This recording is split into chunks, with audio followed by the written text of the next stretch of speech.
오늘 은혜 받으실 말씀은 계시록 2장 17절의 말씀입니다. 계시록 2장 17절의 말씀 우리 미미 자매님이 대독해 주시도록 하겠습니다.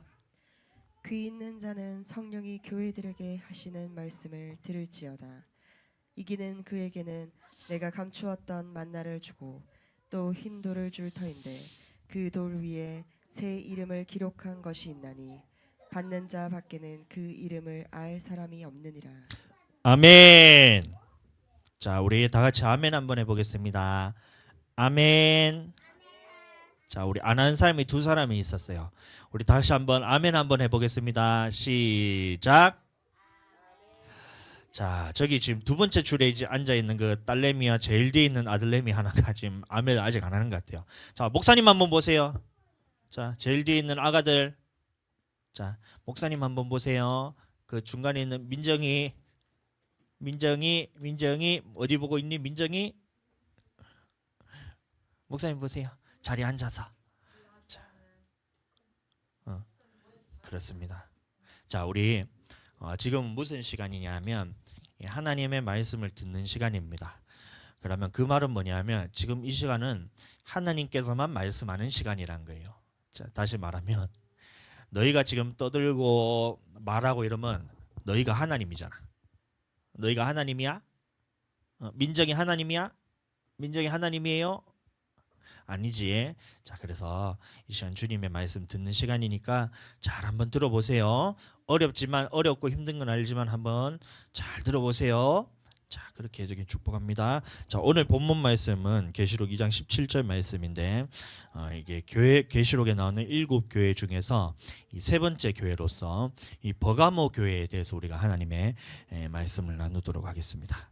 제가 이제 매주 말씀드리고 있는데 이 7교회라는 말은 뭐냐면 교회가 마지막에 7개밖에 없냐 그런 뜻이 아니고 또 우리 계시록에 나오는 7교회 중에서 하나님께 칭찬받은 2교회, 그 다음에 책망받은 2교회, 그 다음에 칭찬과 책망을 같이 받은 3교회가 있는데 그 중에서 우리가 하나를 선택해서 그 교회를 닮아가야 되는 모습이냐, 그것이 아니라 그랬습니다.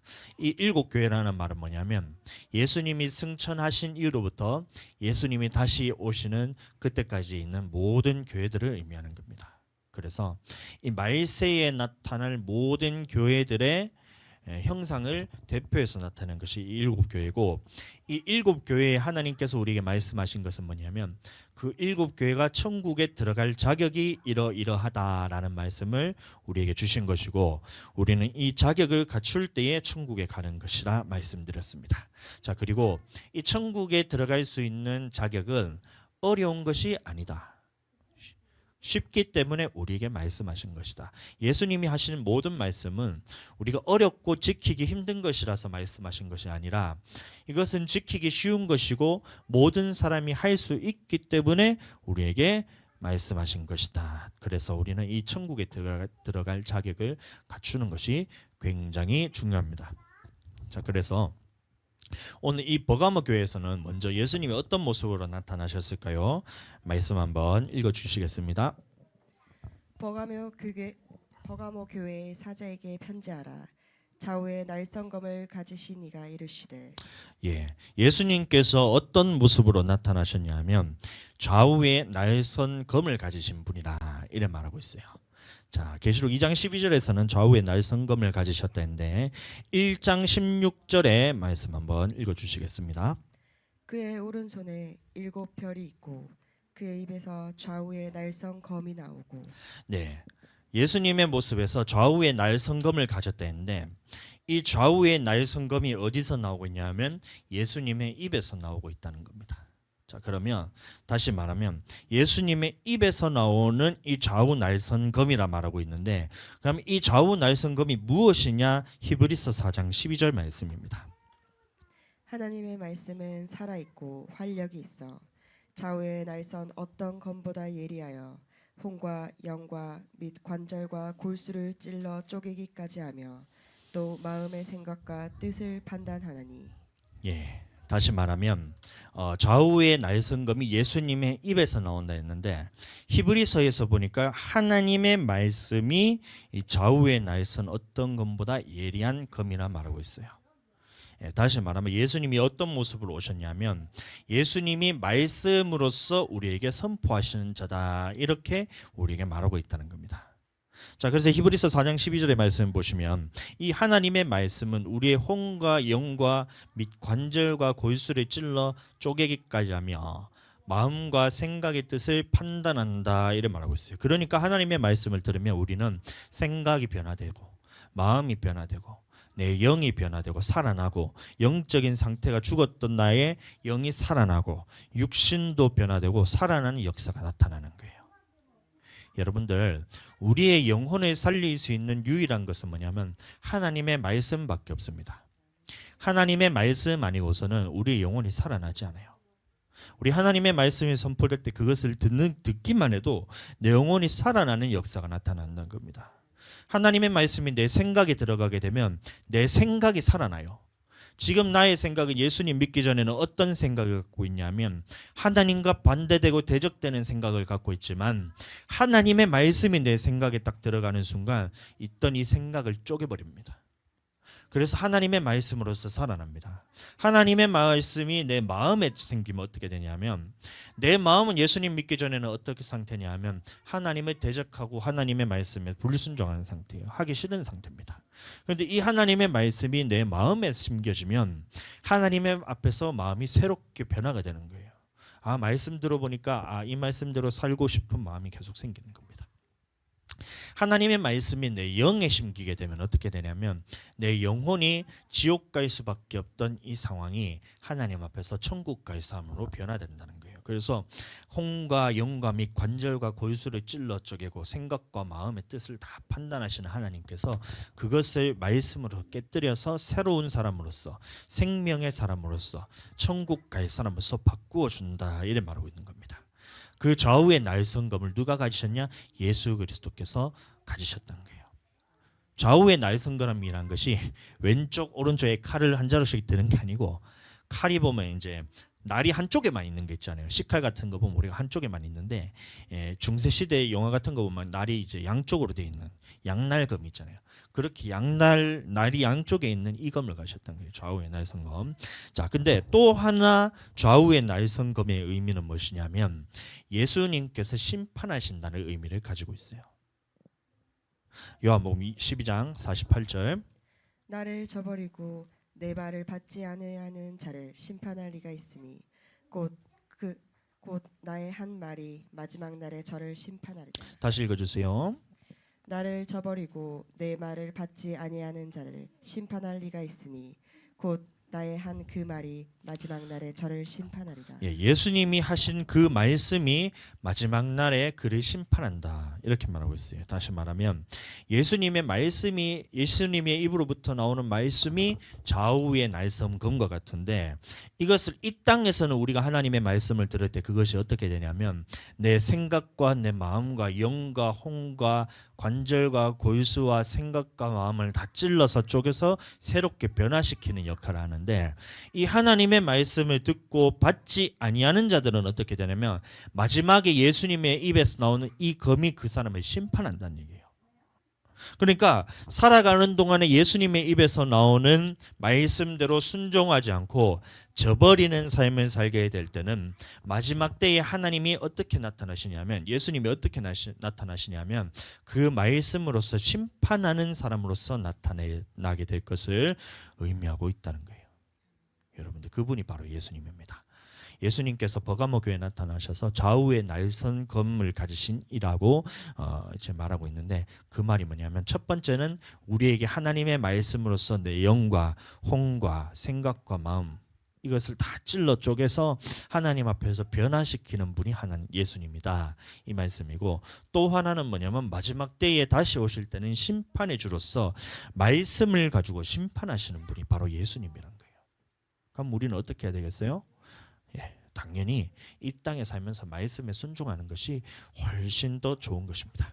자, 그 다음에 이 땅에 이 심판에 주로 오실 예수님께서 이 버가모 교회에 말씀하신 천국의 자격에 대해서 우리가 한번 알아봐야 되는데, 자, 먼저 버가모 교회의 이 배경에 대해서 잠깐 설명을 해드리면, 이 버가모 교회는 우상 숭배의 본거지였습니다. 우상 숭배의 본거지였다는 거예요. 어떤 모습이냐면 이 버가모 교회는 각종 신전들이 거기에 다 모여 있었어요.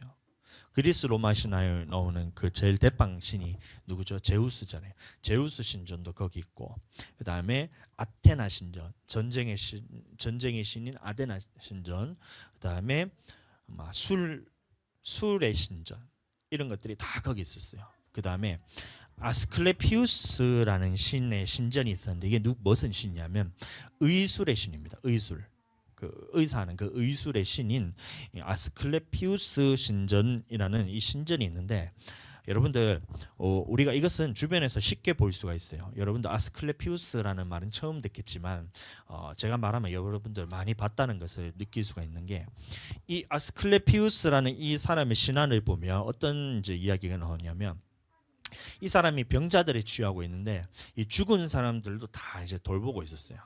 죽은 사람들도 돌보고 있었어요. 근데 이게 돌보고 있는데 갑자기 어디서 이제 뱀이 한 마리 싹 이제 기어왔다는 겁니다.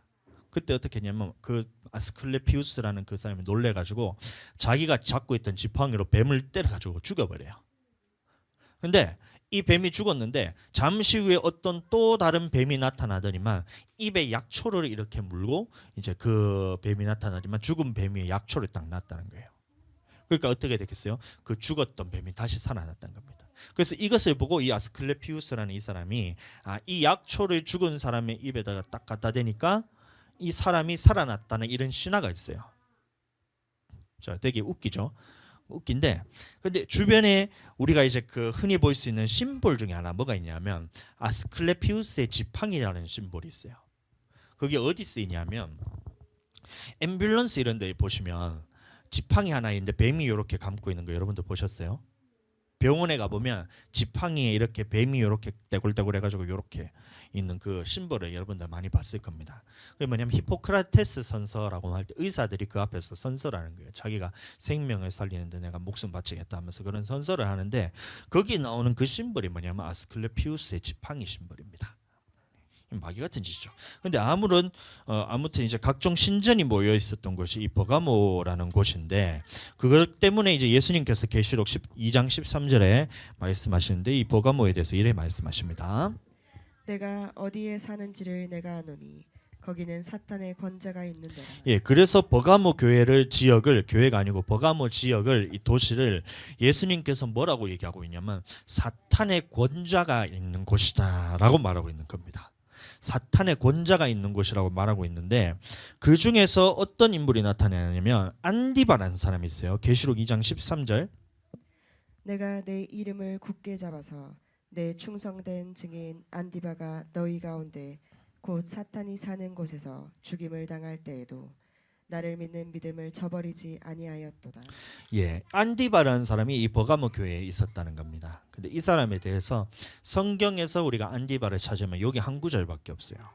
안디바라는 사람이 사탄이 사는 곳에서 죽임을 당했다, 순교했다, 이 말 한마디만 나오는데, 이 전승들, 이 성경 말고 그 당시에 기록되었던 전승들, 뭐 요세푸스의 전승, 이런 전승들이 있는데, 거기에 따르면 이 사람은 뭐 하는 사람이었냐면 이 버가모 지역에서 석공으로 일하고 있었던 사람이었습니다. 석공이 뭐 하는 사람이에요? 석공이 돌을 가지고 무언가를 만드는 사람이 석공입니다. 그래서 집 지을 때 벽돌 만드는 것도 석공이 다 하고, 집에 뭐 테이블 같은 거, 대리석 같은 거 이렇게 만드는 것들 전부 다 이제 석공이 하는 일이에요. 그래서 그거를 가지고 생계를 이어가던 사람이었는데, 돌로 할 수 있는 것들이 굉장히 많았는데, 하루는 이제 로마에서 이제 안디바에게 찾아가는 겁니다. 거기서 무엇을 시키냐면 이 아스클레피온의 신전에 쓰일 아스클레피우스의 신상을 만들라 그런 거예요. 안디바라는 사람인데, 이 로마 당시에 그 뭐라 해야 되죠? 속국으로 있는 걸 뭐라 그러지? 그 노예로 일단 살고 있었으니까 지배를 받고 살고 있었으니까 이스라엘 백성들에게 이제 로마 군인이 찾아가가지고 이것저것 다 시키는 겁니다. 그래서 안디바한테 찾아가서 이 로마에 있는 이제 그 사람들이 아스클레피우스 신상을 만들어라. 아스클레피온이라는 말은 뭐냐면 아스클레피우스를 섬기는 신전이라는 뜻으로 온이라는 얘기. 온 아스클레피온이라고 아스클레피우스라는 건 그 신의 이름인데 그 신상을 만들라고 지시를 합니다. 그때 어떻게 했을까요? 그때 안디바가 어떻게 했냐면 자신의 손으로는 우상을 만들 수가 없다라면서 거절을 합니다. 그 때문에 어떻게 됐냐면 자기의 이제 제자가 이거 직원들 해야 되나? 그 같이 함께하던 그 석공들이 어떻게 되냐면 로마 군인들에게 잡혀서 철판에 산채로 굽히게 됩니다. 그래 순교를 해요.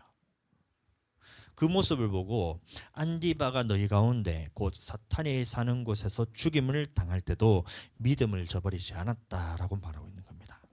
다시 말하면 이 버가모 지역은 우상 숭배의 본거지였는데 안디바와 그 제자들은 어떻게 했냐면 이 목숨을 다해서 신앙을 지키는 이 모습을 가지고 있었다는 거예요. 자, 이것이 천국에 들어갈 자격입니다. 오늘날도 우리가 이런 하나님 앞에서 하나님의 반대되는 것들, 우상 같은 것들, 제사 같은 것들 이런 거를 우리에게 요구하는 사람들이 있을 수가 있어요.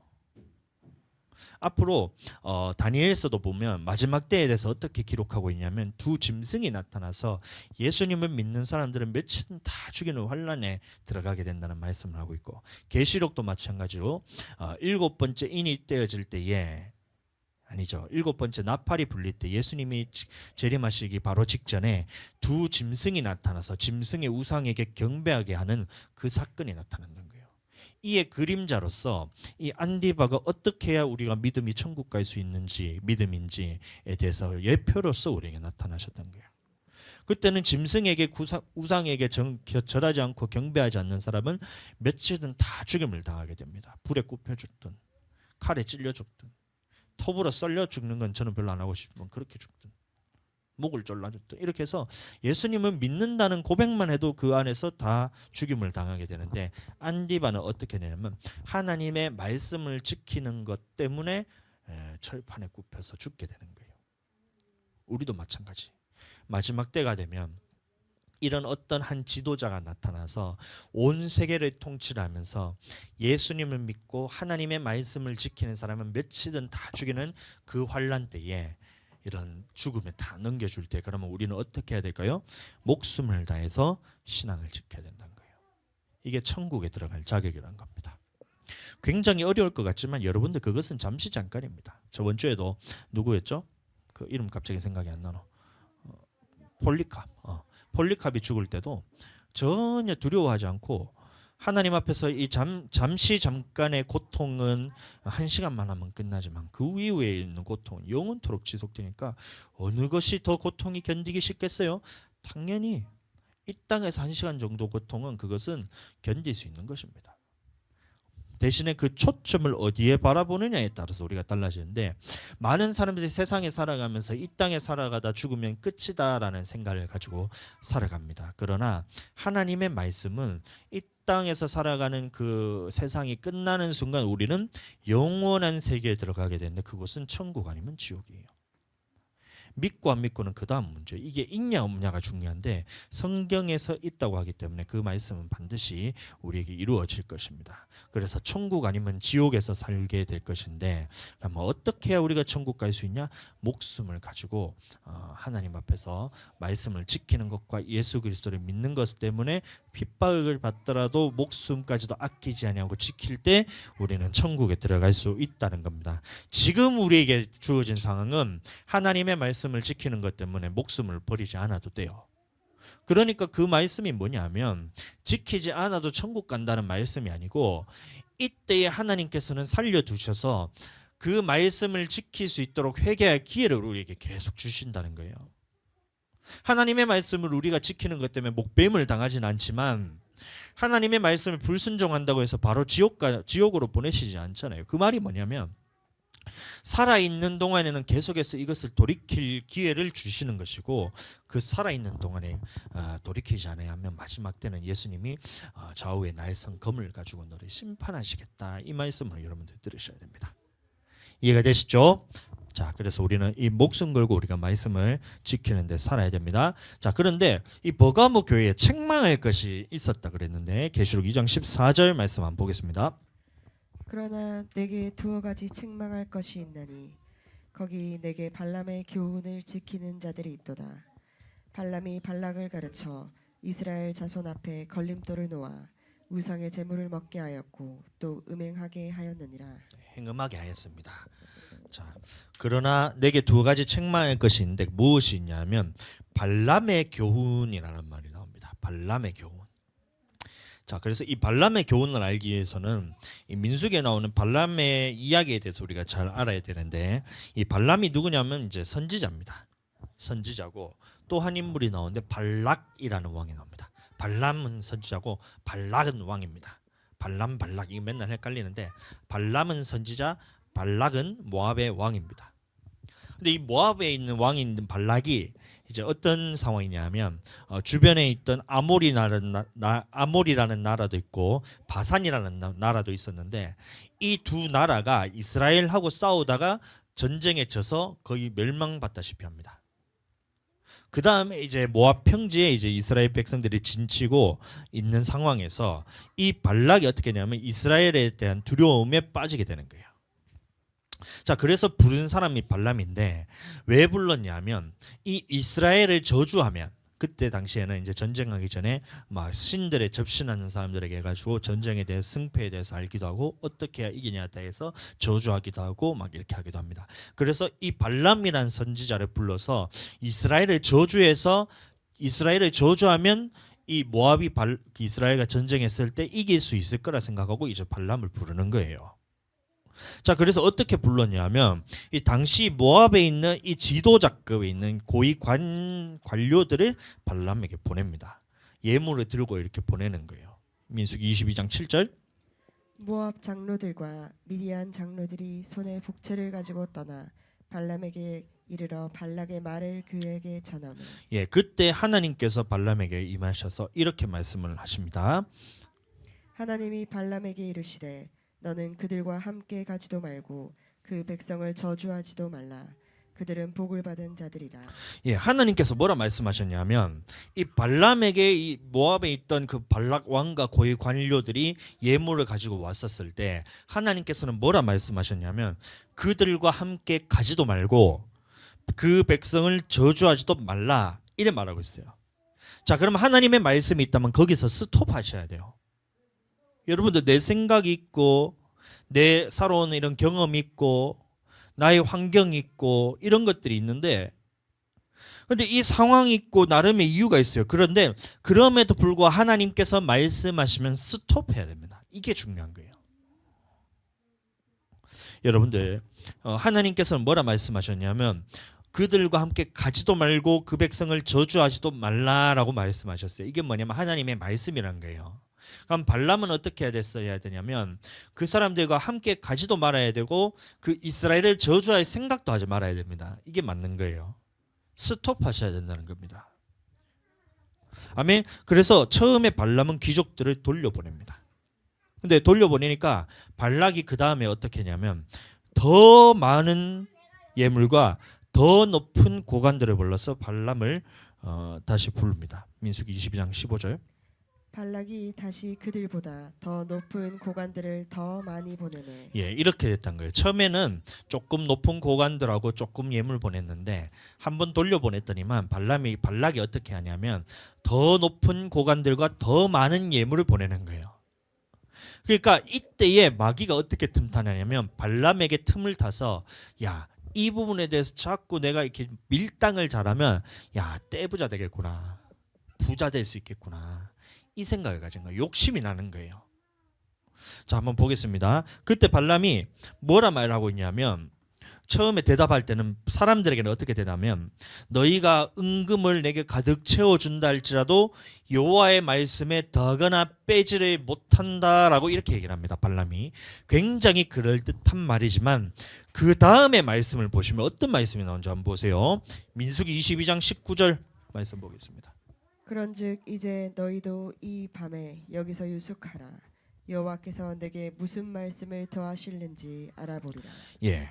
하나님께서는 뭐라 그랬어요? 그들과 함께 가지도 말고 저주하지도 말라 했어요. 그런데 발람이 보니까 더 높은 고관들, 더 많은 예물들을 보니까 이것 때문에 눈이 돌아버렸어요. 그래서 욕심이 나서 뭐라 얘기하냐면 너희가 이 밤에 여기 잠깐 있어봐라. 내가 하나님한테 다시 가서 한번 물어볼게. 하나님께서 너희랑 같이 가지도 말고 저주하지 말라고도 했는데 야 잠깐만 있어봐. 내가 하나님한테 다시 가서 한번 물어볼게. 이렇게 얘기하는 거예요.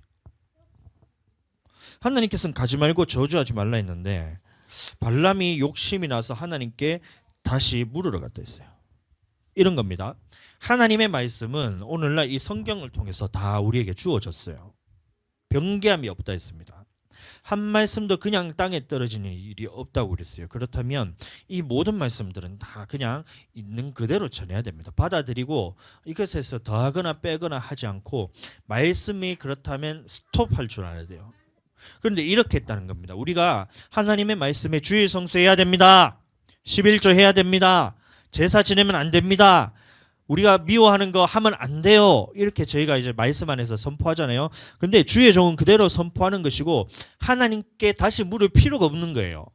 하나님이 미워하는 것이 살인이다 하면 우리가 다시 물을 필요가 없는 거예요. 미워하는 것도 살인이구나 하면 안 되구나. 이게 주의 종이 해야 될 일이고 말씀을 선포해야 될 일이고 성도들도 그거를 받아들였을 때 아 미워하는 것도 살인이구나 하면 안 되구나라고 여러분들이 말씀을 받아들여야 돼요. 그런데 발람은 어떻게 되냐면 아 하나님의 말씀은 미워하는 것도 살인이라 그러네. 그러면 살인이라고 생각하고 안 해야 되는데 자기 안에 미움이 올라오는 거예요. 그러니까 하나님 미워하는 것도 살인이라 그랬는데 하나님은 사랑이시잖아요. 다시 묻는 거예요. 정말 미워하면 안 돼요? 이래는 거예요. 주의 성수 하나님께서는 반드시 하라 그랬어요. 안식일을 거룩하게 지켜라 말씀이 예수님이 와서 바뀌지 않았다 그게 아니고 무엇으로 바뀌었냐면 주일로서 바뀌어서 그 안식일을 지키듯이 거룩하게 지키듯이 주일은 지켜야 됩니다. 그래서 말씀을 안 하신 거예요. 신약에 와서는 당연히 해야 되는 것이기 때문에. 그래서 말씀에는 주일 성수해야 돼요. 하나님이 그렇다 해야 된다 이런 거예요. 근데 또 묻는 겁니다. 하나님, 제가 환경이 상황이 사람 때문에 관계가 뭐가 이렇고 저렇고 이렇게 하면서 그래도 주일 성수해야 돼요? 이유에 대해서 못하는 이유에 대해서 쭉쭉쭉쭉 하면서 주일 성수 꼭 해야 돼요? 또 묻는 겁니다. 그럼 하나님 뭐라 그랬어요? 그렇다. 주일 성수해야 된다. 이렇게 얘기하시겠죠. 죽어도 주일 성수해야 돼요. 내가 죽겠는데요. 주일 성수 주일날 예배 가는 것 때문에 내가 죽겠는데 죽어도 주일 성수해야 돼요. 앞으로 여러분들 교회에서는 핍박이 있는데 주일날 교회를 못 가도록 하는 핍박입니다. 코로나 때 여러분들 한번 경험해 보셨죠? 코로나 때 여러분들 한번 경험해 보셨죠? 주일날 교회를 가고 싶어. 근데 나라에서 못 가도록 막아버려요. 그거를 얘기를 할 때는 뭐라고 얘기하냐면 되게 그것을 사람에 대해서 보호하는 것처럼 이 전염병이 창궐하고 있기 때문에 그 너희의 안전을 위해서 너희의 건강을 위해서 교회 가지 말라는 거예요. 그럼 딴 데도 다 막던가. 일은 하는데 거기는 안 가고 버스도 안 막고 지하철도 안 막고 다 안 막는데 교회는 막아야 된대요. 여러분들 뭔가 이상하지 않아요? 그렇게 하면서 주일 성수를 못하게 하는 그 상황이 온다는 겁니다. 앞으로 환란 때가 들어가면 이것보다 훨씬 더 심해요. 지금은 그 교회에서 예배 드리고 한다면 벌금 내고 그냥 치웠어요. 벌금이 좀 많이 세기도 하고 이것은 무슨 구상권을 청구해가지고 교회에 어려움을 주기도 하는데 그것에 대해서 교회가 지금 다 버티고 지났어요. 근데 앞으로 교회에 대한 핍박은 훨씬 더 심해져요. 교회 앞에 와가지고 문을 다 막아버리는 그런 상황이 올 수도 있고 교회 철거시키고 이런 일들이 있어요. 그런데 그럼에도 불구하고 여러분들 주일 성수해야 돼요. 목숨 걸고 주일 성수해야 돼요. 한 번쯤 빠져도 되는 거 아니에요? 이렇게 생각하잖아요. 아니에요. 주일 성수 죽어도 해야 됩니다. 죽어도 주일 성수로 해야 됩니다. 그게 하나님의 말씀이에요. 그래서 이렇게 딱 말씀하시면 우리는 그 생각 안에서 모든 것을 스톱시켜야 되는데 어떻게 해야 되냐면 발람이 계속해서 물으러 가는 겁니다. 뭐 때문에요? 욕심 때문에 물으러 가는 거예요. 근데 그때 하나님께서 뭐라 하냐면 네 맘대로 해라 이렇게 네 맘대로 해라. 말은 네 맘대로 해라가 아닌데 여러분들 이 말의 뜻이 무엇인지 여러분들 이해해야 돼요. 하나님 내가 이 사람들이 고관들이 와가지고 모압 왕이 지금 내게 와가지고 이렇게 예물을 들고 왔는데 내가 가야 돼요 말아야 돼요. 하나님 가지 말라 했잖아요. 더 많은 예물을 갖고 오니까 내가 다시 묻는 거예요. 하나님 아이고 이렇게 많이 사람들이 참 저렇게까지 나를 섬기려고 하는데 내가 한번 가도 되는 거 아니에요? 한번 갔다 오면 안 될까요? 하나님께 이러 묻는 거예요. 하지 말라 하잖아요. 그래서 다시 와가지고 또 묻는 거예요. 더 많은 예물을 가지고 더 많은 높은 고관들이 와가지고 발람이 오니까 하나님 참 저 사람들 참 아유 저렇게까지 하는데 하나님 내가 한번 내려가면 안 될까요? 이렇게 또 묻는 거예요. 그때 하나님 뭐냐면 네 맘대로 해라 이렇게 얘기했잖아요. 그럼 여러분들 그 말 뜻이 뭐예요? 하라는 말이에요? 하지 말라는 말이에요? 하지 말라는 말이잖아요. 여러분들 주아랑 하늘이가 밤에 안 자요. 주아야 하늘아 자자 이제 자자 내일 예배 드려야지 이제 자야지 하면서요. 근데 안 해. 하면서 막 밤에 이럽니다. 침대에서 엄마 앞에 이렇게 올라탔다가 아빠 목에 등에 올라탔다가 막 등 밟고 막 이래. 하늘아 좀 자자 내일 주일이다 좀 자자 누워 이렇게 하잖아요. 아닌데 나는 싫은데 이렇게 막 하는 거야. 민정이도 그래? 잠 안 자 밤에? 잠 자 안 자? 잘 자? 엄마 말 잘 들어? 응. 근데 그렇게 하다가 자자 하다가 그 다음에 어떻게 하냐면 네 맘대로 해라. 좀 내버려놔요. 그럼 그 말 뜻이 뭐예요, 여러분들? 그 말 뜻이 하지 말란 얘기냐, 빨리 자란 얘기잖아요. 근데 그 말을 듣고 애들이 어떻게 하냐면, 야, 아빠가 내 맘대로 하라 했다. 나는 이제 막 신나게 뛰어놀아야지. 이렇게 하면 그거는 말귀를 못 알아듣는 거예요. 맞죠? 말귀를 못 알아듣는 겁니다. 엄마가 네 맘대로 해랬으니까 계속 소리 지르고 뛰어다녀야지 이렇게 하면 이렇게 되는 거야. 주아야 하늘아 이렇게 예배 시간에 떠들지 말고 장난치지 말고 목사님 말씀 잘 들어야 돼 이렇게 하다가 안 돼. 그럼 두 번째 주아야 하늘아 이게 곱게 얘기하는 게 말도 안 들으니까 예배 시간에 장난치지 말고 떠들지 말고 예배 시간에는 목사님 말씀 하나님 말씀 잘 들어야 돼. 그러니까 떠들지 마 하면 또 안 들어. 그러면 어떻게 하냐면 네 맘대로 해라. 네 맘대로 해라. 이러면 그럼 어떻게 돼요? 야 예배 시간에 내 맘대로 하란다. 막 떠들고 막 돌아다니고 뛰어다니고 이러면 그때는 예배 끝나고 난 다음에 죽도록 터지는 겁니다. 무슨 말인지 알겠어요? 네 맘대로 해라 이 말이 뭐냐면 바짝 긴장해가지고 잘 준비해라. 이게 네 맘대로 해라잖아요. 이것과 똑같은 거예요. 발람에게 하나님께서 말씀하십니다. 민수기 22장 20절.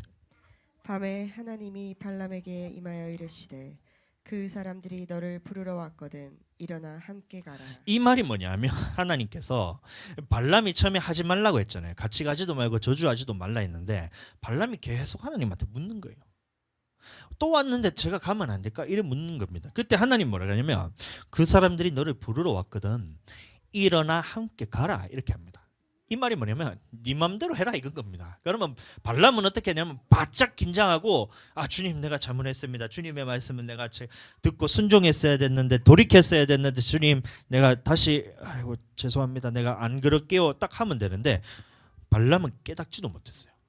이 말의 의미가 뭐냐면 그 사람들과 함께 가라 의미가 뭐냐면 하나님께서 발람을 반드시 죽이겠다는 이 하나님의 결단인 거예요. 결단. 죽이기로 작정했으니까 같이 가면 안 되는 거였어요. 그런데 어떻게 해요? 발람이 그 사람들과 함께 갑니다. 무엇을 타고 가냐면 낙타를 타고 가요. 이 낙타를 타고 가는데 이 포도원밭에 이제 사이에 있는 좁은 길을 지나갈 때에 이 낙타가 앞으로 가지 않는 거예요. 앞으로 가시라니까 발람이 그 낙이 낙타를 몽둥이질을 하는 거예요. 몽둥이질하면서 이 주인의 말을 안 듣고 몽둥이질을 하면서 낙타를 두드려 팹니다. 근데 그때에 낙타는 무엇을 봤냐면 그 앞에 포도원에 있는 이 하나님의 사자를 봤어요. 발람을 오면 죽이겠다는 이 사자를 보고 낙타가 그 앞에 서가지고 가지를 못하고 옴짝달싹 못하고 있는데 낙타에게는 그거는 보이는데 발람이 그거를 못 보는 거예요. 그러니까 애꿎은 낙타만 계속해서 두드려 패는 겁니다. 그때 어떻게 되냐면 이 낙타에게 입이 열려버렸어요. 낙타가 입이 열려서 발람에게 말을 합니다. 내가 평생에 내가 지금은 너를 섬겨왔지 않느냐.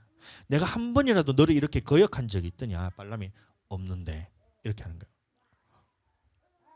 만약에 거역했다면 내가 너를 낙타를 지금 내가 반드시 죽였을 건데 너가 지금 살아있는 게 내 말을 거역 안 해서 네가 지금 살아있는 거지 않느냐. 이렇게 발람이 그렇게 얘기합니다. 그때에 하나님께서 발람의 눈을 열어서 그 여호와의 사자를 보게 하시는 거예요. 그 장면을 보게 하십니다. 그래서 그 사자가 여호와의 사자가 메신저입니다. 마찬가지 천사예요. 그 사자가 이제 그 발람에게 말했을 때에 내가 너를 죽이려고 지금 이곳에 서 있네. 낙타가 그곳에 멈춰주지 않았으면 너가 지금 나한테 바로 죽임을 당했을 거다. 이렇게 얘기하는 거예요. 그럼 그렇게까지 했으면 발람은 알아들어야 되잖아요. 가지 말라는 거를. 그럼 또 물어요. 민수기 22장 34, 35절. 당신이 이를 기뻐하지 아니하시면 나는 돌아가겠나이다. 여호와의 사자가 발람에게 이르되 그 사람들과 함께 가라. 또 묻는 겁니다. 뭐라고 얘기하냐면 당신이 이를 기뻐하지 아니하시면 나는 돌아가겠나이다 이런 말이에요. 그래서 굉장히 뭔가 하나님 앞에 바짝 낮춰 엎드리고 뭔가 하나님의 말씀처럼 하는 것처럼 보여요. 그러나 이게 그게 아니고 이 말씀은 그게 아니고 하나님께서 이것을 기뻐하지 않으신다는 걸 이미 알아요. 함께 가지 말고 그 사람을 저주하지 말라는 것이 하나님의 말씀이라는 것을 들었잖아요. 그래서 하나님이 기뻐하시지 않는다는 것을 알면서도 천사 앞에서 자기를 죽이는 천사 앞에서 또 묻는 겁니다. 하나님이 나를 기뻐하지 않으시면 내가 돌이키겠나이다. 돌아가겠나이다. 이렇게 하는 거예요. 하나님이 그거를 기뻐하지 않는다는 거 알면서 그래도 내가 하나님 나한테 기뻐하지 않는다고 말해주세요. 근데 그렇게 얘기 안 하면 나는 갈 거예요. 이겁니다. 하나님이 그 사람들하고 가지 말라 하면 내가 안 가겠지만 하나님께서 내게 그 사람들한테 가지 말라고 직접 얘기 안 하면 나는 그래도 갈 거예요. 이겁니다. 그래도 갈 거예요. 그러니까 뭐라 하겠어요? 여호와의 사자가 발람에게 이르되 그 사람들과 함께 가라. 뭐냐면 네 맘대로 해라. 이건 겁니다. 네 맘대로 해라. 네 맘대로 해라. 돌아갈 마음이 전혀 없었던 거예요. 네 마음대로 이거예요. 그래서 발락을 만나서 이스라엘을 저주하려는데 저주를 하지 못합니다. 하나님께서 이 발람을 그 선지자를 그 저주할 때에 저주하려고 할 때마다 하나님께서 역사하셔서 축복의 메시지를 줘요. 그래서 4번 축복을 하고 돌아갑니다. 이 발람의 축복의 내용이 무엇이냐면 이스라엘은 하나님께서 보호하시는 나라다. 택하신 백성이다. 그래서 저주를 할 수 없고 오히려 저주하는 자에게 저주가 임한다. 그래서 나는 저주할 수 없다. 축복하는 자에게 축복이 임한다. 그래서 내가 축복을 할 수밖에 없다. 아무리 해도 이 이스라엘은 하나님이 보호하고 딱 붙잡고 있기 때문에 이길 수가 없다. 그리고 모압 너희는 이스라엘에게 멸망을 받을 것이고 전쟁을 하면 너희가 질 것이다. 이렇게 예언하는 거예요. 저주를 해버립니다. 그리고 난 다음에 자기 길로 돌아가는데 민수기 24장 25절. 발람이 일어나 자기 곳으로 돌아가고 발락도 자기 길로 갔더라. 이렇게 발람과 발락의 이 이야기는 끝이 납니다. 발람이 어떻게 해요? 발락이 발람에게 이스라엘을 저주하려 했는데 발람이 어떻게 했어요? 저주하지 못하고 축복을 내보내면서 그러면서 자기 갈 길로 떠나갔더라. 이게 민수기 24장 25절까지의 내용입니다. 자, 그런데 25장 1절 이게 바로 다음 구절인데 어떤 일이 일어나냐면 갑자기 이런 일이 일어난 거예요. 민수기 25장 1절. 이스라엘이 시딤에 머물러 있더니 그 백성이 모압 여인들과 음행하기를 시작하니라. 예, 갑자기 이런 일이 일어난다는 거예요. 발락이 저주하라 했을 때 발람이 4번 축복하고 그 다음에 사건은 끝나버렸어요. 그래서 발람도 자기의 길로 가고 발락도 자기의 길로 가면서 그 이야기가 끝이 납니다. 그런데 25장 1절에 보시면 갑자기 이스라엘 백성들이 모압 여인들과 음행하기를 시작했다라는 말씀이 있어요. 다시 말하면 이 사이에 무슨 일이 있었다는 거예요. 이 사이에 무슨 일이 있었다는 거예요. 무슨 일이냐면 이게 발람의 꾀라는 말입니다. 발람의 꾀. 발람의 꾀가 뭐냐면 모압 왕에게 이 발락에게 발람이 얘기를 합니다. 뭐라 얘기하냐면 이스라엘 백성은 하나님이 보호하고 있기 때문에 아무리 공격해도 이길 수가 없다. 저주하려고 해도 저주할 수가 없다. 저주가 오히려 내게 임한다. 그런데 한 가지 이스라엘을 무너뜨리는 방법이 있는데 한번 들어보시겠어요? 이건 겁니다. 이스라엘 하나님이 보호하고 계셔서 이것을 대적할 수 없지만 이스라엘을 무너뜨리는 방법인데 한번 들어보시겠어요? 이건 겁니다. 오늘날로 말하면 우리 예수 그리스도를 믿는 사람들은 세상 사람들이 아무리 공격해도 우리는 끄떡이 없어요. 하나님께서 우리를 보호하고 계십니다. 우리는 아무리 조롱하고 핍박하고 그다음에 관계를 통해 가지고 무너뜨리고 힘들게 하려고 해도 하나님께서 보호하시고 하나님께서 교회를 세우시고 그다음에 이 교회는 음부의 권세가 이기지 못한다 했잖아요. 그래서 교회는 무너지지 않아요. 하나님께서 보호하고 계시기 때문에. 그런데 한 가지 무너뜨리는 방법이 있는데 그걸 한번 들어보시겠어요? 이건 겁니다. 발람의 꾀. 뭐냐면 겉에서 누군가 공격해서 쓰러뜨릴 수는 없지만 하나님께서 이스라엘을 직접 치게 만드시면 된다. 이건 거예요. 뭐냐면 이스라엘 백성이 스스로 범죄하게 하면 하나님께서 진노하셔서 이스라엘 백성을 직접 치실 것입니다. 이걸 알려줘요. 금송아지 사건 때도 마찬가지였잖아요. 하나님께서 그 외부에 있는 다른 나라나 이런 데서 공격받아서 졌던 게 아니에요. 아말렉 군대와 싸웠을 때도 손만 들어도 기도만 해도 하나님께서 승리를 주시고 이랬잖아요. 그러니까 이길 수가 없는데 어떻게 했냐면 금송아지를 만들어서 우상 숭배하니까 하나님께서 진노하셔서 이스라엘의 백성을 멸망시키려 하셨다. 이 사건이 기억나는 거예요. 그 다음에 했던 것이 뭐냐면 발람이 뭐라 했냐면 발락에게 모압 여인들을 이스라엘 백성에게 보내주세요. 그 중에서 제일 쭉쭉 빵빵한 여인들만 골라가지고 다 누가 봐도 연예인 같은 그런 사람들을 막 해가지고 이스라엘 백성들에게 보내세요. 그러면 이스라엘 백성들 그 남자들이 이 여인들과 음행하면 하나님께서 진노하셔서 이스라엘 백성을 직접 치실 거예요. 이 꾀를 냅니다. 자, 그래서 어떻게 되냐면 그대로 하는 겁니다. 시딤에 머물러 있을 때에 모압 여인들을 발락 왕이 이제 이스라엘에게 보낸 거예요. 그래서 모압 여인들과 이스라엘 백성이 서로 음행하기를 시작하니라. 이 말씀이 그래서 나오는 겁니다. 그 밑에 구절은 뭐냐면 우상 숭배하는 장면도 나와요. 그래서 하나님께서 진노하셔서 어떻게 하셨냐면 이스라엘을 연병으로 멸망시키려 했어요. 한 사람도 남기지 않고 다 죽이려 했습니다. 성공했다는 거죠.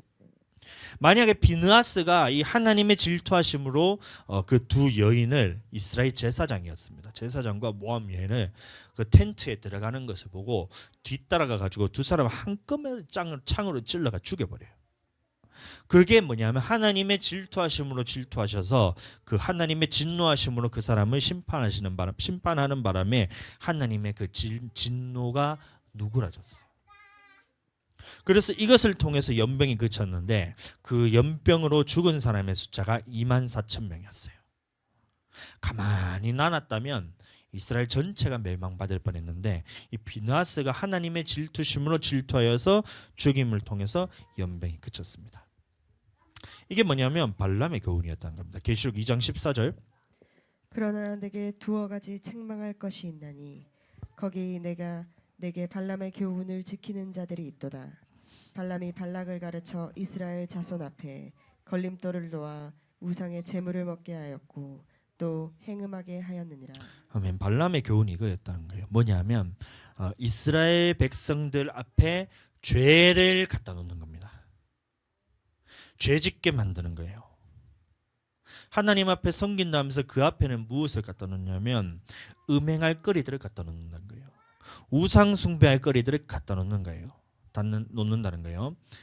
그래서 이 버가모 교회는 음행과 우상 숭배들이 있었고 또 15절에 보시면 니골라당의 교훈을 지키는 자들이 있다라고 말하고 있습니다. 그와 같이 니골라당의 교훈을 지키는 자들이 있다라고 말하고 있어요. 이 니골라당에 대한 교훈은 이제 에베소 교회 때 우리가 말씀을 나누었기 때문에 뭐냐면 영은 영과 육체를 극단적으로 분리시켜서 영은 어떠한 짓을 하더라도 이것은 천국 가고 육은 어떠한 짓을 하더라도 지옥 갈 수밖에 없다.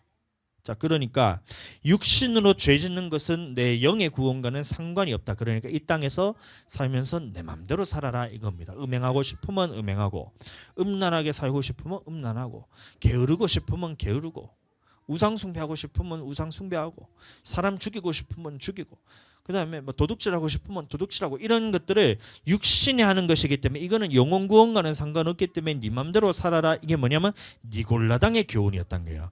이것과 같이 발람의 교훈을 똑같이 지켰다는 거예요. 그러니까 하나님 앞에서 우리는 육신을 통해서 거룩함을 가지고 내 영과 혼과 육이 하나님 앞에서 온전히 보존되어 마지막 때에 하나님 나라에 들어가야 되는데, 육신으로서 지옥, 육신으로 하는 것은 어떠한 일을 하더라도 천국에 못 가기 때문에 이 음행해도 되고, 우상 숭배해도 되고, 도둑질해도 되고, 간음해도 되고, 살인해도 되고, 이런 식으로 내 마음대로 살았다는 거예요. 그런 사람들이 버가모 교회에 또 있었다는 겁니다. 거기서 보고 발람의 교훈을 지키는 자, 또 니골라당의 교훈을 지키는 자라고 말하고 있는 것입니다.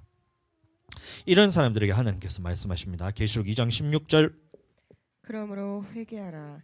그리하지 아니하면 내가 내게 속히 가서 내 입에 검으로 그들과 싸우리라. 예, 회개하라는 거예요. 이런 사람들에게 말한 겁니다. 교회 안에서도 음행하는 사람들이 있을 수 있어요. 교회 안에서 우상 숭배하는 사람들이 있을 수 있어요. 그러나 그 사람들에게 하나님께서 말씀하신 것이 뭐냐면 회개하라는 거예요. 받아들이지 말라는 겁니다. 세상 사람들이 음행한다고 해서 우리는 그것을 받아들이지 말라는 거예요. 세상 사람들이 제사 지내고 우상 숭배한다고 해서 교회에서는 받아들이지 말라는 겁니다. 그래서 우리는 교회에서 저는 어떻게 하냐면 남자와 여자를 1대1로 저는 절대 놔두지 않아요.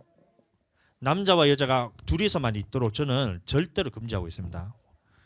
한 공간 안에 1대1로 있는 것을 저는 금지하고 있어요. 왜 그러냐면 마귀는 어떻게든 그것을 틈탑니다. 잘 이해하셔야 돼요. 여러분들, 음행은 자신감으로 이기는 게 아니에요.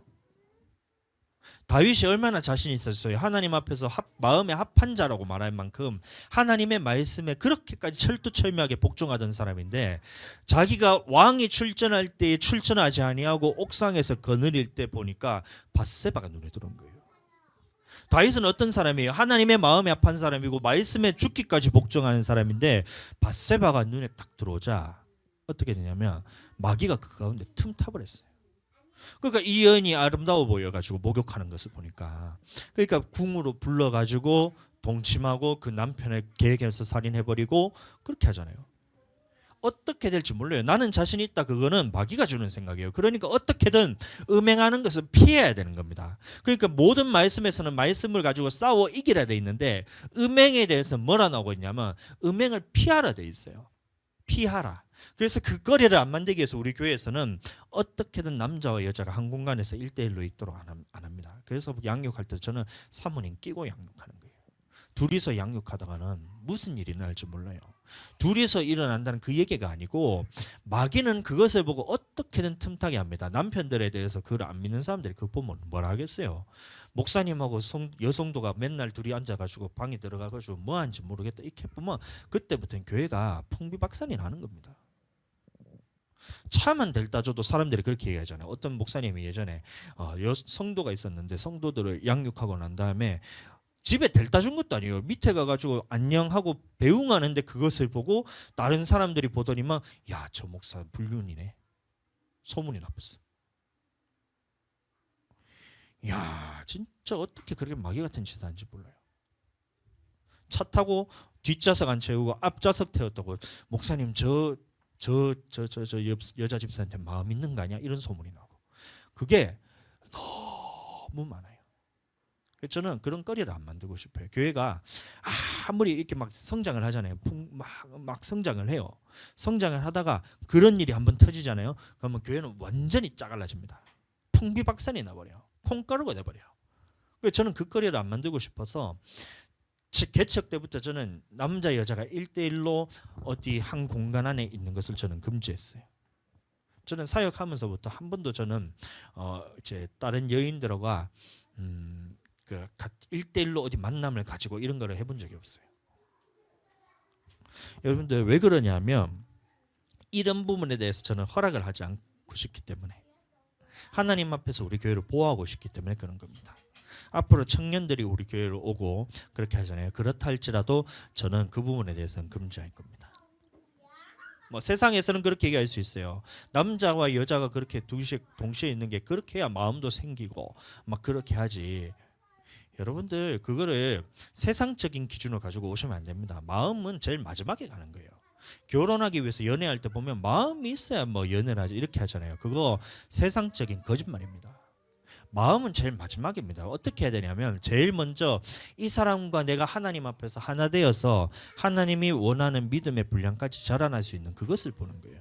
그러니까 사모님하고 연애할 때도 무엇을 봤냐면 저희는 맨날 말씀 가지고 나누고 목회관에 대해서 나누고 말씀 그 민수기 같은 것 저거 특강해 가지고 그거를 다 서로 하나 되는 작업을 하는 거예요. 성경을 보면서 성령에 대한 어떤 부분이 부딪힌다. 사모님 생각 다르고 내 생각 다르다. 그러면 이 부분에 대해서 어떻게 할 건가? 내가 포기할 건가? 사모님이 포기할 건가?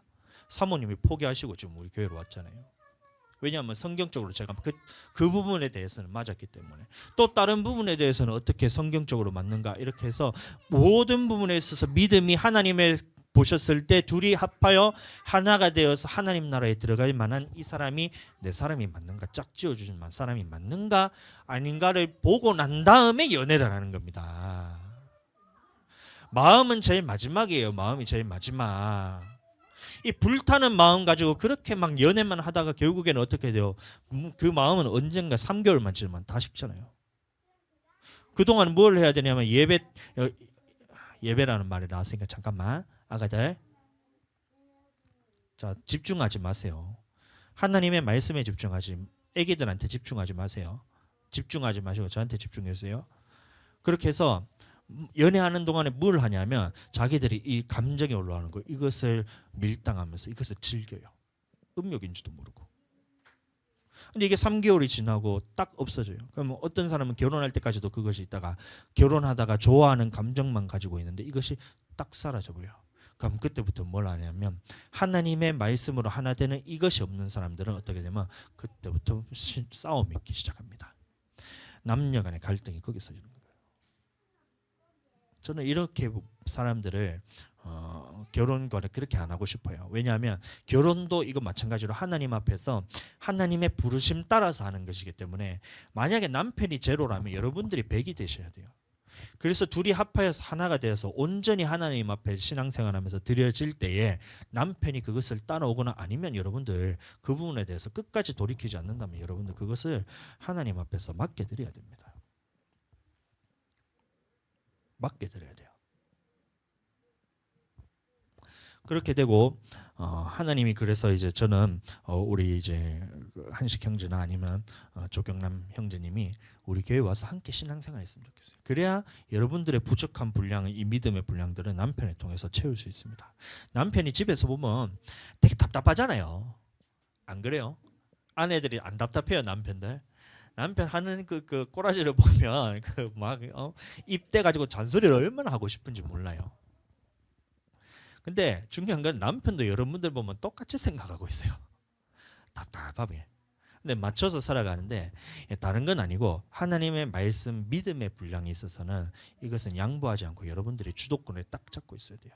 그래야 이것은 타협해서 맞출 것이 아니고 하나님의 100이라는 분량이 이 사람이 맞춰야 되는 것이기 때문에 여러분들이 100이 되셔야 됩니다. 그렇게 되길 축복합니다. 자, 그래서 나는 우리 교회에서 남녀 간에 있어서 이거를 딱 이런 감정적으로나 마귀가 틈타지 않도록 저는 철저하게 금지를 시킵니다.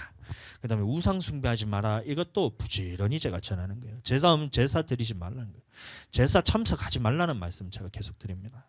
왜 그러냐면 그 참석만 해도 그 옆에 더러운 것들이 다 묻어옵니다.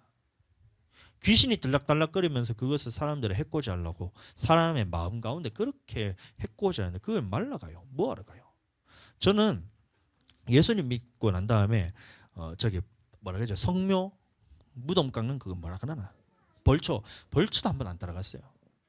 저희 가족들이 저희 삼촌들이 저한테 뭐라고 얘기했냐면 야 너는 부모도 없냐? 너희 아버지 죽어도 그 벌초 안 할 거냐? 이거 난 안 할 건데, 저는 안 할 건데 이래겠어요. 죽은 사람들은 죽은 자들이 장사 지내도록 내비놓으라는 말씀이 하나님의 말씀인데 못하러 죽은 사람들 무덤에 가서 머리 깎는다 하면서 그거를 뭐 깨끗하게 해줘야 된다 하면서 못하러 그래요. 저는 아무런 그런 관심도 없고 그게 하나면 안 된다는 걸 알기 때문에 벌초도 한 번 안 해봤어요. 제사 우리 집안에는 제사가 없어요. 그 제사를 한 번도 드려본 적이 없지만 난 제사 드리는 것 때문에 사람들이 고민하는 부분에 대해서 그래서 제가 이해를 잘 못하긴 하지만 그래도 하나님께서는 하지 말라 했잖아요. 제사하지 말라 했잖아 하나님이. 귀신과 교제하는 자가 되기를 원치 아니하노라 했잖아요. 그러면 참석하지 말라는 얘기입니다. 제사에는. 그래서 이미미 자매님 오늘 저 한시경제 저기 가가지고 뭐저 벌초 하러 갔는데 거기 안 가고 여기 예배 딱 앉아가지고 얼마나 진짜 이쁘고 멋있어요 진짜로. 응? 한식 그 미미 언니 남편 지금 어디 갔냐면 포항 갔어. 포항 왜 갔냐면 그 죽은 조상들 무덤 깎으러 갔어. 근데 미미자매 안 갔어. 대단하지. 소희도 가지마 웬만하면. 교회 와가지고 그치. 교회 와서 전 부쳐. 교회 와서 반찬하고. 알겠죠? 앞으로 우리 교회에서 뭘 할 거냐면 명절 때 되면 저희는 집회를 할 겁니다. 좀 커지면. 지금은 감당이 안 돼서 그런데 명절 되면 저희는 집회를 할 거예요. 한 10명쯤 되면 다 할 수 있어요. 그때 되면 전도 붙이고 찌짐 굽고 튀김 만들고 막 또 뭐죠?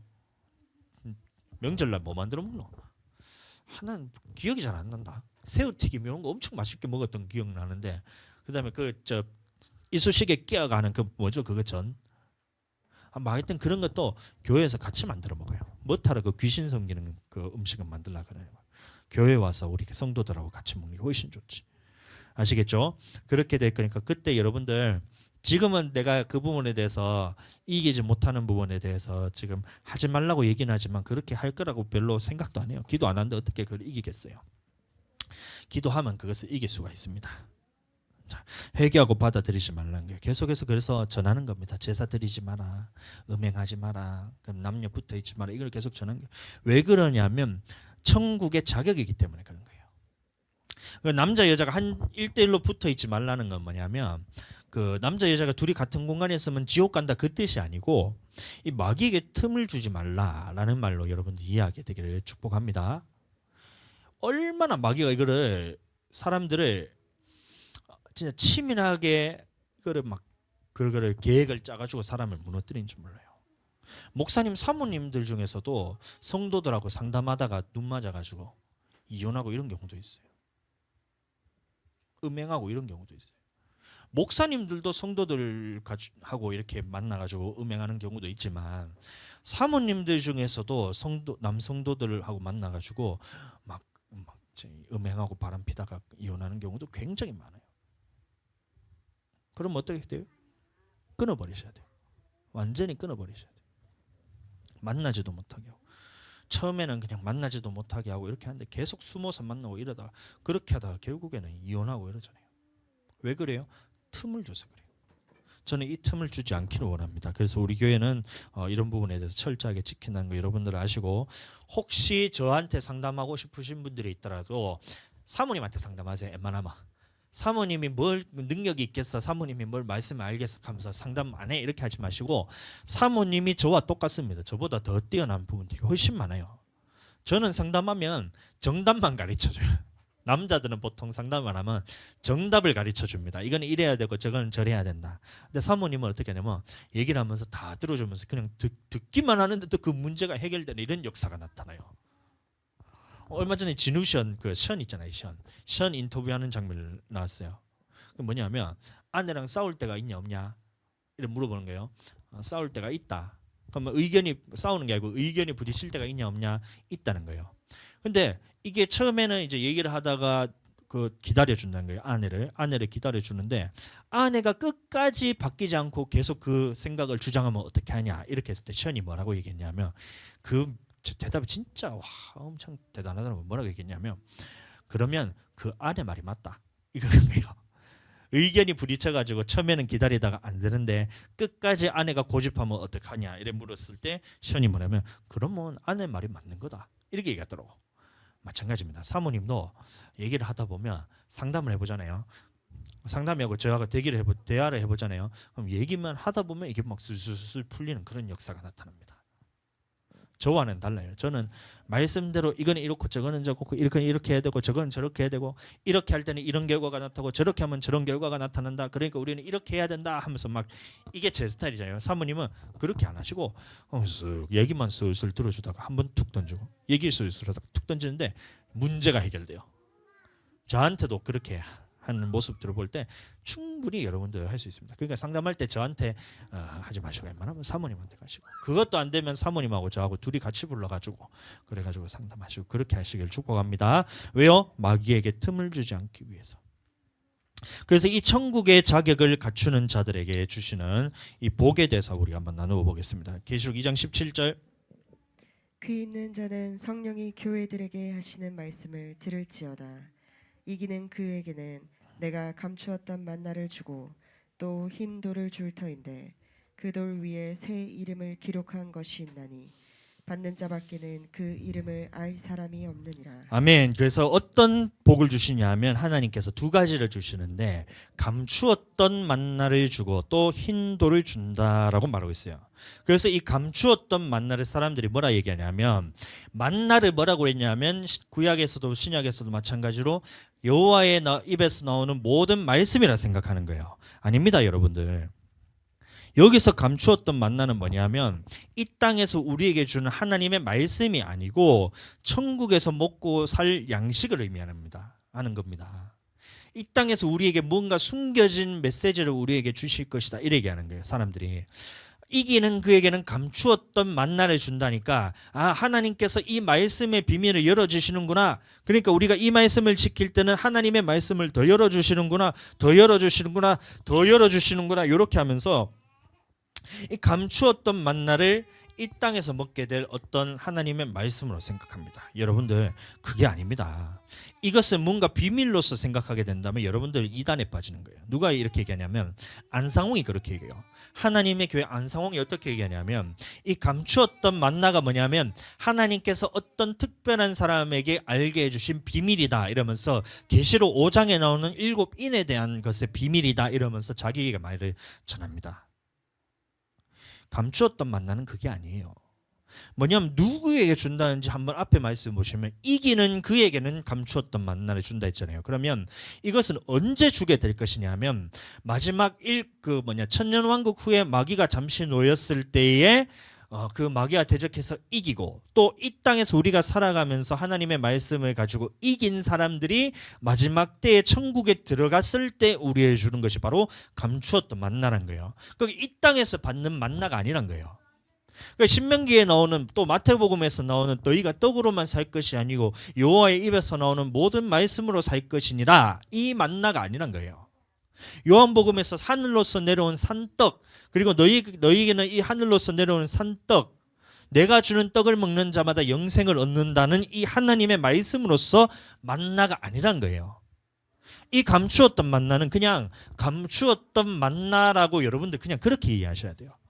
뭔가 해석을 덧붙여서 하나님께서 우리에게 새로운 말씀을 깨닫게 해주시는구나. 다른 사람을 모르는데 나만 아는 어떤 말씀이라 이렇게 생각해버리는 순간 여러분들은 이단이 됩니다. 감추었던 만나는 그냥 감추었던 만나구나. 하나님 나라에 들어갔을 때 이기는 자들에게 주는 어떤 양식이 있구나. 이렇게 해석을 하셔야 돼요. 이해를 하셔야 돼요. 이해가 되시죠? 만나라에서 이 만나 저 만나 다 갖다 붙여가지고 막 하시면 안 된다는 겁니다. 하나님의 말씀이 있는 그대로 봐야 돼요. 이기는 그에게 준다 했잖아요. 그럼 지금은 이기지도 않았는데 어떻게 하나님께서 너한테 지금 감추었던 만나를 준다는 거예요. 안상홍 같은 사람들은 음란하고 그 다음에 돈 때문에 그렇게 하나님 앞에서 죄지어서 좀 죽을 짓을 하고 있는데 어떻게 그것을 감추었던 만나를 그 사람한테 줬다는 얘기예요. 전혀 아니는 얘기입니다. 이기는 그에게 내가 주는 것인데 감추었던 만나로서 하나님 나라에 들어가서 우리가 먹게 될 양식을 의미하는 거예요. 그곳에서 하나님의 말씀이 될 수는 있겠지만 혹은 그곳에서 먹게 될 이스라엘 먹었던 그 만나와 같은 것이 될 수는 있겠지만 이 땅에서 주어지는 것이 아니란 겁니다.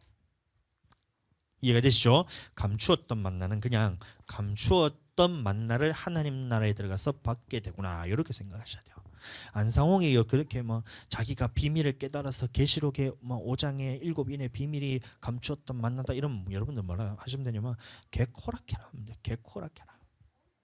또 어떤 목사님들이 이거는 자기한테만 깨닫게 하시는 하나님의 말씀이라면서 이렇게 또 해석하는 경우가 있어요. 그것도 여러분 똑같이 얘기하시면 돼요. 개코락해라. 개코락하세요. 개코락. 이게 하나님 앞에서 이기는 자들이 천국에 들어갈 양식인데 어떻게 이게 자기가 깨달은 말씀이 그게 감추었던 만나게 되겠어요? 그러면 다른 사람들한테는 안 준다는 얘기예요? 말도 안 되잖아요. 하나님께서는 천국에 들어갈 자격에 대해서 우리에게 다 설명한 것이 이 성경인데 어떤 사람에게는 이것을 깨닫게 하시고 어떤 사람에게는 못 깨닫게 하시는 게 그게 하나님의 말씀이에요. 그래서 감추는 거예요? 말도 안 되잖아요. 그러니까 자기가 교만하기 위해서 감추었던 만나를 자기가 받았다 하면서 이게 바로 하나님께 받은 말씀이라 하면서 막 그런 식으로 얘기하죠. 다 그게 뭐냐면 속은 거예요. 마귀에게 속은 거예요. 감추었던 만나는 그냥 감추었던 만나라고 생각하시면 됩니다. 자, 이해가 되시죠? 그 다음에 또 하나 주는 것이 무엇이 있는데 뭐냐면 흰 돌을 준다라고 말하고 있어요. 흰 돌을 줄 터이니 이렇게 말하고 있어요. 자, 이것은 이 당시의 문화를 조금 알아야 되는데 흰 돌은 누구한테 주냐면 두 가지 경우가 있었습니다. 첫 번째는 뭐냐면 이 검투사가 승리했을 때 흰 돌을 줍니다. 흰 돌을 주는데 이 흰 돌의 의미는 뭐냐면 이 영광의 의미, 영예의 의미로서 승리에 대한 그 명예에 대한 그 영광으로서 주어지는 돌이 흰 돌이에요. 그래서 이것을 가지고 그 당시에 있는 그 검투사하면 그 경기장이 있을 거 아니에요. 그 주변에 있는 식당에 가가지고 이 흰 돌을 주면 거기서 이제 음식을 받아 먹기도 하고 무언가 요관에 묵으려고 하면 이 흰 돌을 주면 얘는 승리자구나. 그래서 요관에서 묵기도 하고 이런 식으로 뭐 패습권처럼 이렇게 사용하는 것이 흰 돌이었다는 거예요. 첫 번째 그것이고 두 번째 흰 돌은 뭐냐면 이 재판할 때 쓰였던 돌이 이 흰 돌이었어요. 자, 그 재판장이 어떻게 하냐면 어떤 사람이 혐의가 있어서 왔을 때에 이 사람에게 재판을 하고 난 다음에 무엇을 주냐면 이런 보자기 같은 데 쌉니다. 자, 저를 보세요. 자, 주 하늘이도 저를 보세요. 자, 어떻게 하냐면 재판을 할 때 하나님 앞에서 그 재판을 하잖아요. 재판을 하고 난 다음에 무엇을 주냐면 이제 보이지 않는 어떤 보자기를 하나 주는데 그 속에 검은 돌을 넣기도 하고 흰 돌을 넣기도 해요. 그 무슨 이제 죄가 있는 사람에게는 어떻게 되냐면 이 사람에게 검은 돌을 넣어서 집으로 돌려보냅니다. 그럼 죄가 없는 사람에게 어떻게 하냐면 흰 돌에다가 이름을 써가지고 집어넣어서 집으로 돌려보내요.